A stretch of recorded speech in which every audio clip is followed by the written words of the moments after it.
بسم اللہ الرحمن الرحیم۔ لوگوں نے پوچھا کہ یا رسول اللہ کون سا اسلام افضل ہے؟ تو نبی صلی اللہ علیہ وسلم نے فرمایا وہ جس کے ماننے والے مسلمانوں کی زبان اور ہاتھ سے سارے مسلمان سلامتی میں رہیں۔ صحیح بخاری حدیث نمبر 11۔ ایک دن ایک آدمی نے ان حضرت صلی اللہ علیہ وسلم سے پوچھا کہ کون سا اسلام بہتر ہے؟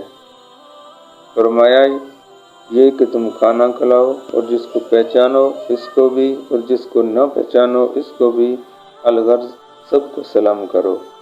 صحیح بخاری حدیث نمبر 12۔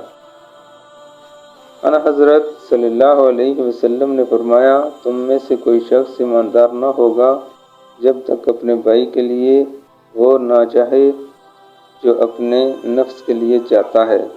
صحیح بخاری حدیث نمبر 13۔ ویڈیو اچھی لگے تو سبسکرائب اور لائک ضرور کیجیے گا۔